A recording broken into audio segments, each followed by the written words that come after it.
भारत की आजादी की लड़ाई में ना एक ऐसा मोड़ आया जब लाखों लोग पहली बार एक साथ एक आवाज में अंग्रेजी साम्राज्य के खिलाफ खड़े हो गए।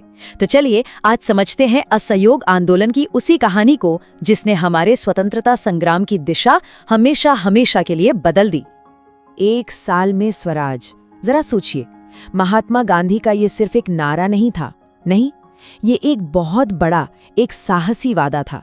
एक ऐसा वादा जिसने पूरे देश में, आप कह सकते हैं, उम्मीद की एक जबरदस्त लहर दौड़ा दी और एक ऐसे आंदोलन की नींव रखी जो पहले कभी नहीं देखा गया था।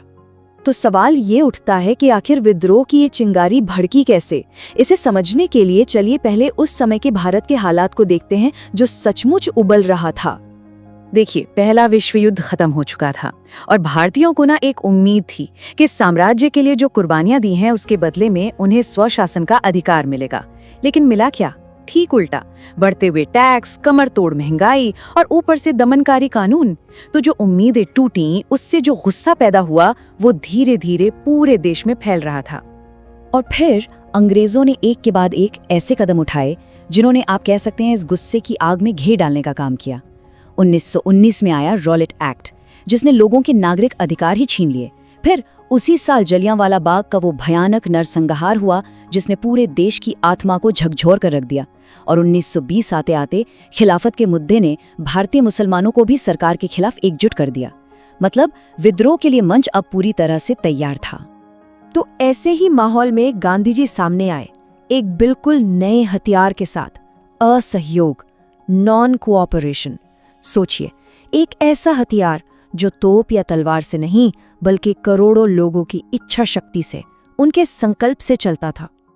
और फिर दिसंबर 1920 में कांग्रेस के नागपुर अधिवेशन में ये विचार सिर्फ एक विचार नहीं रहा बल्कि एक राष्ट्रीय रणनीति बन गया। हाँ, शुरुआत में कुछ मतभेद थे, लेकिन आखिर में पूरी कांग्रेस ने गांधी जी के रास्ते पर चलने का फैसला किया। और ये वो पल था जब हमारे स्वतंत्रता संग्राम ने एक संगठित, एक गांधीवादी दिशा पकड़ी। और ये जो असहयोग की रणनीति थी ना, ये वाकई में बहुत कमाल की थी। मतलब इसके 2 हिस्से थे। एक तरफ था नकारात्मक कार्यक्रम, जिसका मतलब था ब्रिटिश ढांचे को कमजोर करो। कैसे? सरकारी स्कूल कॉलेज छोड़ो, अदालतें छोड़ो, विदेशी सामान का बहिष्कार करो। और दूसरी तरफ था रचनात्मक कार्यक्रम, यानी भारत की अपनी नींव को मजबूत करो, स्वदेशी स्कूल बनाओ, खादी और चरखे को अपनाओ, हिंदू मुस्लिम एकता बढ़ाओ। तो एक तरफ तोड़ना था और दूसरी तरफ बनाना था। दोनों काम एक साथ चल रहे थे। और इस रणनीति का असर, इसने पूरे देश में स्वराज की एक ऐसी लहर पैदा कर दी जो पहले कभी किसी ने नहीं देखी थी। इस लहर का असर देखिए, सबसे पहले देश के पढ़े लिखे तबके पर हुआ। मोतीलाल नेहरू और सीआर दास जैसे बड़े बड़े वकीलों ने अपनी शानदार प्रैक्टिस छोड़ दी। हजारों की तादाद में छात्रों ने सरकारी स्कूल कॉलेज का बहिष्कार किया और आंदोलन का रास्ता चुना। और इसी माहौल में काशी विद्यापीठ और जामिया मिलिया जैसे हमारे अपने राष्ट्रीय शिक्षण संस्थानों का जन्म हुआ। लेकिन इस आंदोलन की असली ताकत तो आम जनता थी।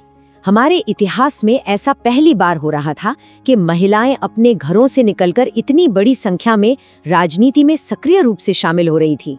जगह जगह चौराहों पर विदेशी कपड़ों की होली जलाई जा रही थी और चरखा, जो कभी एक मामूली सा घरेलू औजार था, वो अब राष्ट्रीय गौरव और आर्थिक आजादी का सबसे बड़ा सिंबल बन गया था।